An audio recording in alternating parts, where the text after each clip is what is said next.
Primer লাগানোর পর ভালো করে কনসিলার লাগিয়ে চোখের নিচের কালশিটের দাগগুলোকে নিপুণ হাতে ঢেকে দিল সুস্মিতা। এরপর ফাউন্ডেশন আর কম্প্যাক্ট বুলিয়ে নিল। আয়নায় ভালো করে তাকিয়ে নিজের মুখটা দেখল। তার নিখুঁত মেকআপের জন্য চোখের তলায় পড়া কালশিটের দাগগুলো একদম ঢেকে গেছে। চোখে নিপুণভাবে আইলাইনার বুলিয়ে নিল, ঠোঁট রাঙিয়ে নিল লিপস্টিকে, সিঁথিতে টকটকে লাল সিঁদুর। না, এইবার তার মুখখানা দেখলে কেউ বলবে না যে কাল রাতে তার উপর দিয়ে ঝড় বয়ে গেছে। শুধু কাল রাতে কেন, প্রতিটা রাতেই তার উপর দিয়ে ঝড় বয়ে যায়। চুল বেঁধে পিঠের দিকে দেখতেই সিগারেটের ছ্যাঁকার ফোসকাটা দগদগ করছে। এটা কিভাবে ঢাকবে? না, আজ শাড়ি পরা যাবে না। সালোয়ার কামিজের দিকে হাত বাড়ায় সুস্মিতা। কাজের মেয়েটা এখনো এলো না, ওকে কাজগুলো বুঝিয়ে দিয়ে তবে অফিস যেতে পারবে। সাবিত্রী মাসি এখন আর সংসারের পুরো কাজ করতে পারে না, তার উপর রিমির খেয়াল রাখা। তাই সুস্মিতা গত কয়েক মাস আগে চম্পাকে ঠিকই কাজের জন্য ঠিক করেছে। রিমিকে স্কুলের জন্য রেডি করাতে থাকে। 5 বছরের রিমি স্কুল থেকে এসে সাবিত্রী দিদার কাছেই থাকে। সুস্মিতা বেরোবার একটু আগেই ঝড়ের গতিতে চম্পা ঢুকল। কি রে চম্পা, এত দেরি হলো? চম্পা বলল, বৌদি, নতুন ঘরে জিনিসপত্রগুলো গুছিয়ে রেখে এলাম। তোরা কি আবার ঘর বদল করলি নাকি? বৌদি, আমি বাচ্চাদের নিয়ে আলাদা ঘরে চলে এসেছি আজ সকালে। আর তোর বর? বরের নাম শুনে চম্পা জ্বলে উঠে বলল, ওই হতভাগা মিনসেটার নাম তুমি একদম করবে না। কোনো কাজকর্ম করে না, মদ গিলে পড়ে থাকে। মদ খাবার পয়সা আবার আমার থেকেই নেয়। মদ খাবার পয়সা না দিলে মারে, মদ খেয়ে ফিরে এসে মারে। ছেলেমেয়েরা বড় হচ্ছে, তাদের সামনে যখন তখন আমার উপর হামলে পড়ছে।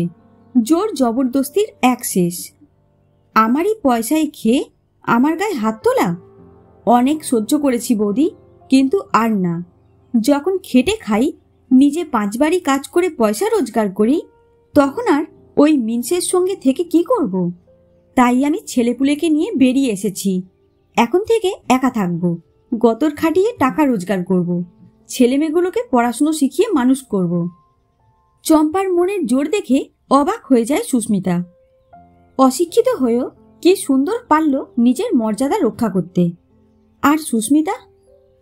অফিসে দেরি হয়ে যাচ্ছে দেখে তাড়াতাড়ি মেয়েকে নিয়ে বেরিয়ে গেল। মেয়েকে স্কুলে দিয়ে অফিসের দিকে রওনা দেয় সুস্মিতা।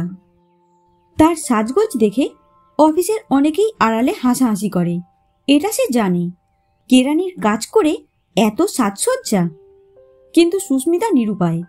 নিজেকে যে এত যত্ন করে সাজায় শুধুমাত্র প্রতি রাতের মারের আর অত্যাচারের দাগগুলোকে ঢাকবার জন্য। কেউ তা জানে না। অথচ তার জীবনটা এরকম ছিল না। ছোট্ট একটা সুখী পরিবার ছিল তার। স্বামী শৈবালের একটা ছোট ব্যবসা ছিল, তাতেই যা আয় হতো আরামসে তাদের চলে যেত। কিন্তু ওই যে বলে না, মানুষের লোভ। আরও টাকা উপায়ের নেশায়, তাড়াতাড়ি বড়লোক হবার লিপ্সায় জুয়া খেলতে শুরু করলো শৈবাল। প্রথম দিকে বেশ কিছুদিন সুস্মিতা বুঝতেই পারেনি। জুয়ায় মাঝে মাঝে জিতে যেত বেশ কিছু টাকা। সুস্মিতা অবাক হয়ে শৈবালকে জিজ্ঞাসা করত, এত টাকা কোথায় পেলে? শৈবাল হেঁয়ালিতে জবাব দিত। কিন্তু এরপর হলো ভাগ্য বিরূপ। জুয়া খেলা এমন একটা নেশা যেটা ছাড়া খুব মুশকিল। জুয়ায় হারতে হারতে সর্বশান্ত হলো, ধার দেনায় ডুবে যেতে থাকলো।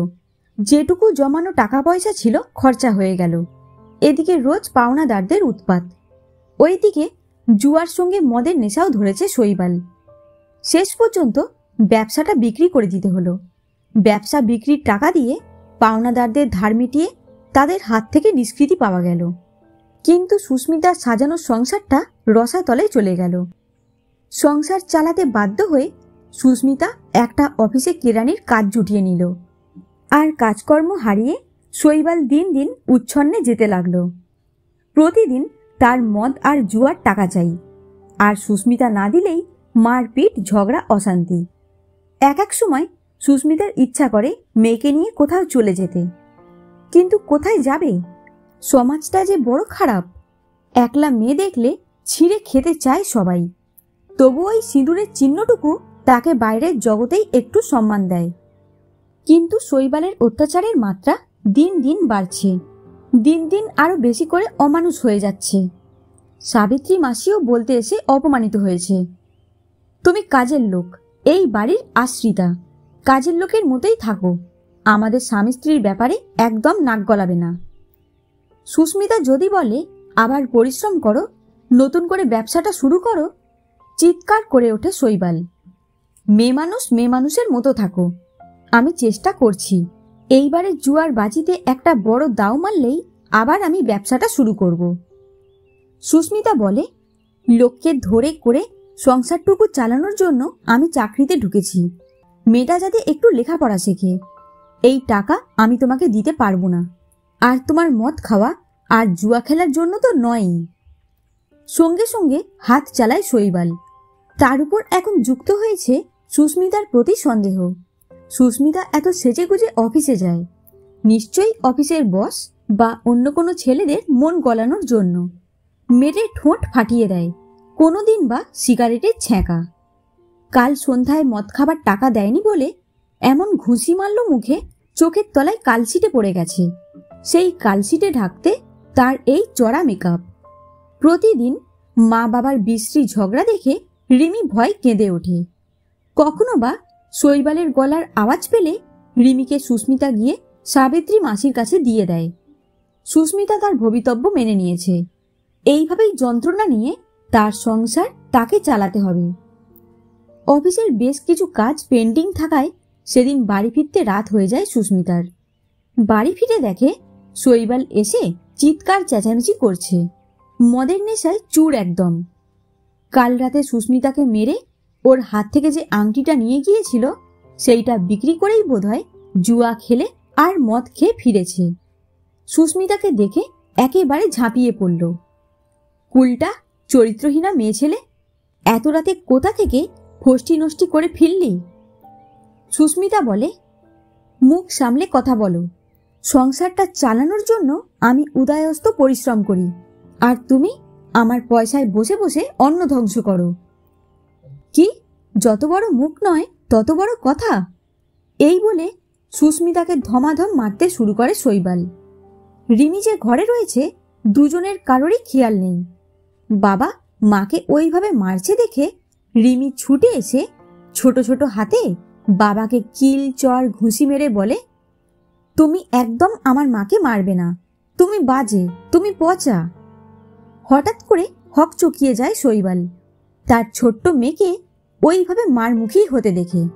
ঘুরে দাঁড়িয়ে, তোর এত বড় সাহস, তুই বাপের গায়ে হাত তুলিস?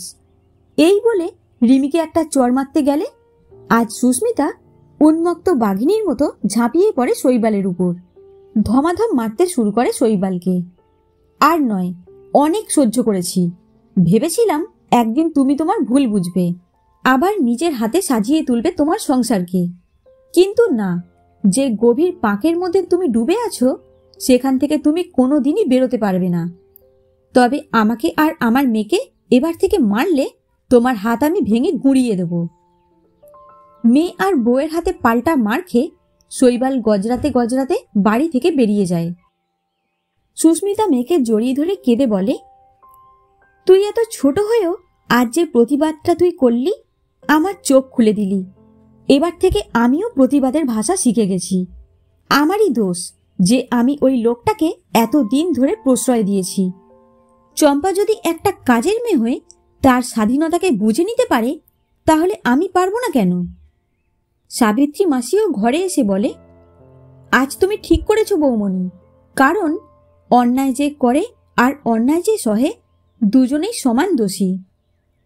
মেয়েকে বুকে জড়িয়ে ধরে সুস্মিতা বলে, আর আমি আমার সাথে কারোকে কোনো অন্যায় করতে দেব না, কাউকে আমার গায়ে হাত তুলতে দেব না, আর মার খেয়ে চড়া মেকআপে নিজের মুখও ঢেকে রাখবো না। পরের দিন অফিসে যাওয়ার জন্য তৈরি হয় সুস্মিতা। আজ কোনো ধরনের মেকআপ ছাড়াই নিজেকে যত্নে সাজিয়েছে। হালকা পাউডার, চোখে হালকা কাজল আর হালকা লিপস্টিক, মুখে আত্মবিশ্বাসের প্রত্যয়। ঘরে বাইরে যেখানেই অন্যায় হবে তার প্রতিবাদ অবশ্যই করব।